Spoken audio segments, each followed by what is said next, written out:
আপনি কখনো জীবনে সূর্যোদয় দেখেছেন? কত প্রশান্তিদায়ক, কত শান্তিদায়ক হয়, মনের মধ্যে যেন একটা নতুন প্রেরণা দান করে। কিন্তু যদি আপনি উঠতে দেরি করেন, তাহলে আপনি এই সূর্যোদয় দেখতেই পাবেন না। ঠিক এই রকমই হয় আমাদের জীবনেও। সুযোগ সূর্যোদয়ের মতো, যদি আপনি আপনার জীবনেও দরকারের চেয়ে বেশি অপেক্ষা করেন এই সুযোগের সদ্ব্যবহার করতে, তাহলে এই সুযোগ আপনার অপেক্ষা কখনোই করবে না, তা চলে যাবে।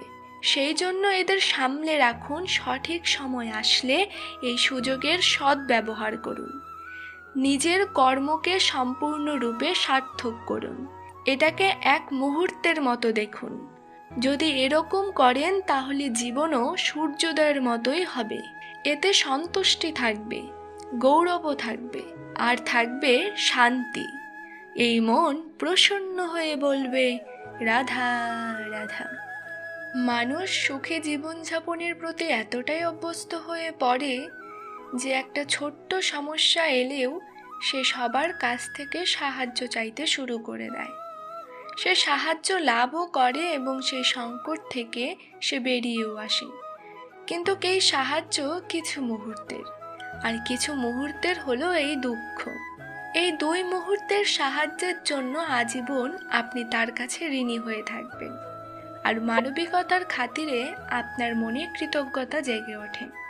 আর সেই কৃতজ্ঞতা বোধ হলো যে আপনি কখনো সেই ব্যক্তিকে ঝাঁপিয়ে যেতেই পারবেন না। সেই জন্য জীবনে সবসময় চেষ্টা করবেন নিজেকে প্রস্তুত রাখতে, সেই সব সমস্যার জন্য, সেই সব বাধার জন্য যেগুলো আপনার জীবনে আসতে পারে। ততক্ষণ সাহায্য চাইবেন না যতক্ষণ না অন্য কোনো পথ না থাকছে। সাহায্য চাওয়া অনুচিত নয়, কিন্তু সাহায্য চাইলে এবং সাহায্য পেলে আপনি আজীবন কৃতজ্ঞ এবং ঋণী হয়ে থাকবেন।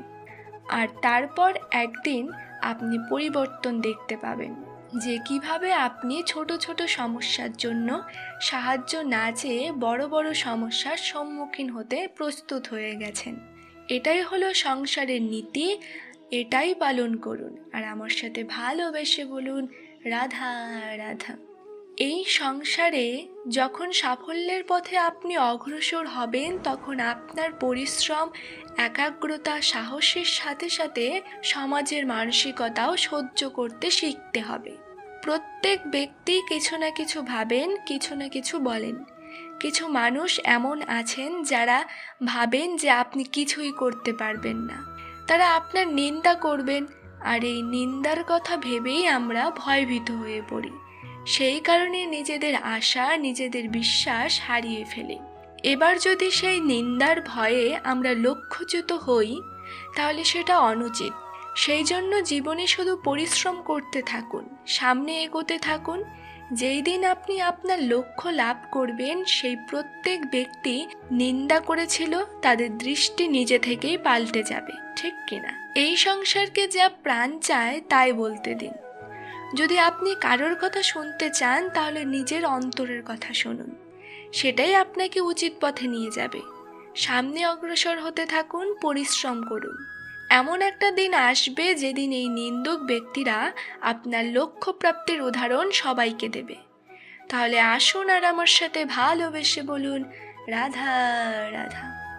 আমরা জীবনে এমন অনেক মানুষকে চিনি যারা অত্যন্ত শক্তিশালী। নিজের পরীক্ষা দিতে কখনো পিছপা হন না, খুব কঠোর হন, আত্মপ্রত্যয়ী হন, কিন্তু তাও তারা সাফল্য পান না। কেন? কি কারণ হতে পারে এর? লৌহ মানবের মতো ব্যক্তিত্বের অধিকারী হওয়া সত্ত্বেও তারা সফলতা কেন লাভ করে না? এবার এটার উত্তর তাদের ব্যক্তিত্বের মধ্যেই লুকিয়ে আছে। লৌহ মানব, লোহা।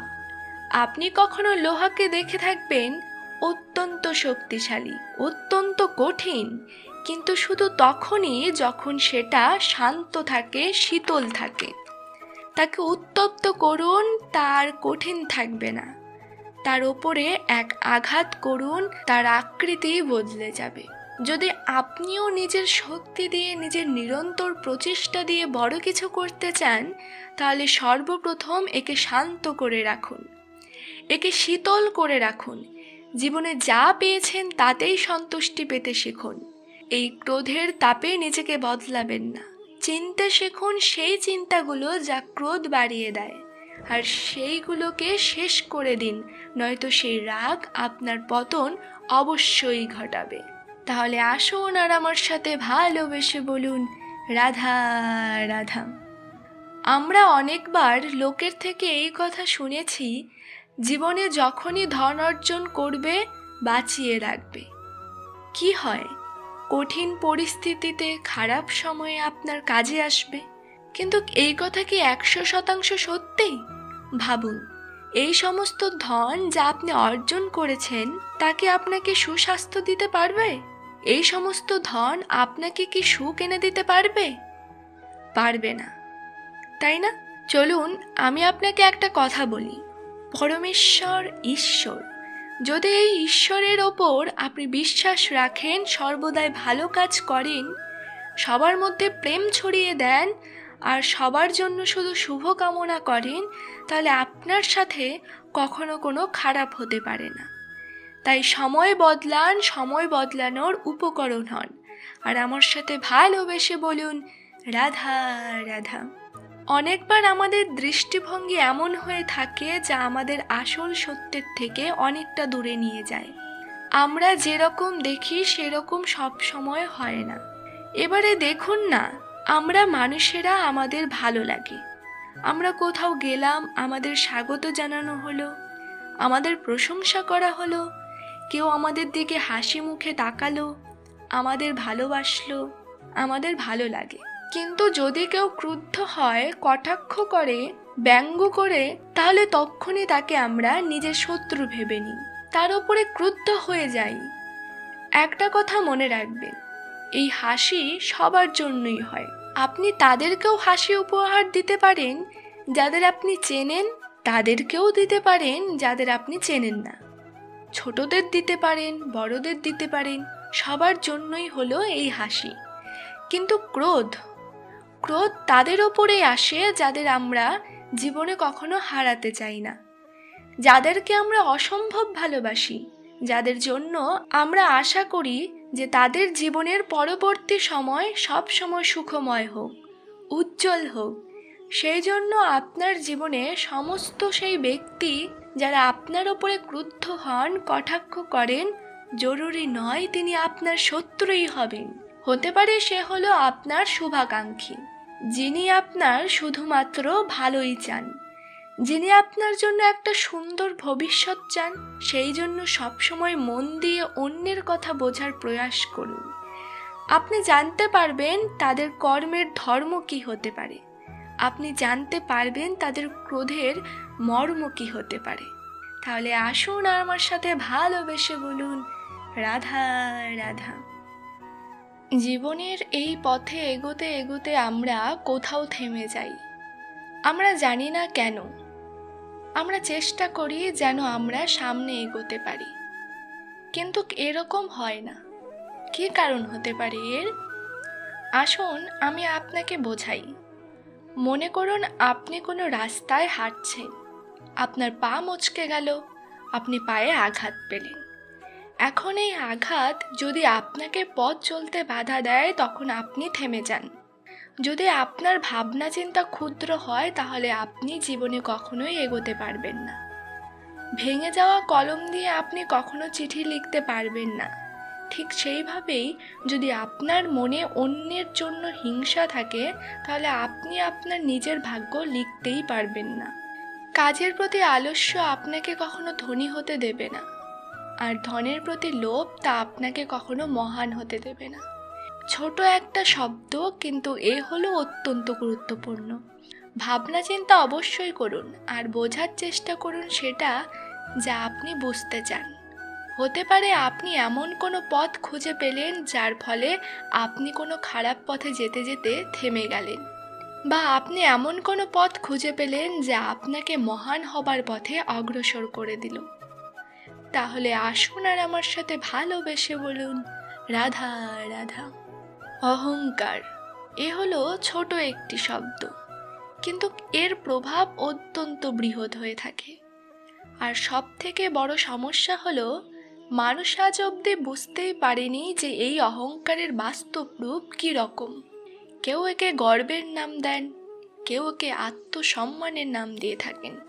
এমন সময় চলে আসে যখন সময় এই অহংকারকে ভেঙে খান খান করে দেয়। আর তখন না গর্ব আপনাকে বাঁচাতে পারে, না আপনার আত্মসম্মান।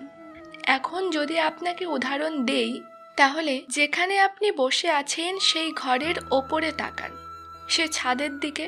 যদি এই ছাদ অহংকার করতে থাকে যে দেখো আমি তো সব থেকে উঁচু জায়গায় আছি, আমার চেয়ে ওপরে আর কেউ নেই, আমি এই ঘরে থাকা সমস্ত ব্যক্তিকে ছায়া প্রদান করি, যদি এই অহংকার এসে যায় তাহলে কি একবার ভেবে দেখুন। যদি পরের দিন তার ওপর আরও একটা তলা বানিয়ে দেওয়া হয় তাহলে কি? এই ছাদ যার নিজের উঁচু হওয়ার অহংকার ছিল, যে সব থেকে ওপরে ছিল, সে এবার পায়ের তলায় চলে এসছে। এটাই হয়ে থাকে। মনে কখনোই অহংকার পোষণ করবেন না, মনে কখনোই অহংকার পোষণ করবেন না। যদি মনের মধ্যে কিছু রাখতে চান তাহলে প্রেমের ভাব রাখুন, স্নেহ রাখুন।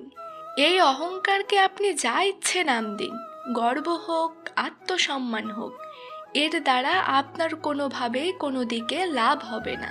তাহলে এই অহংকারকে ত্যাগ করুন আর আমার সাথে ভালোবেসে বলুন রাধা রাধা।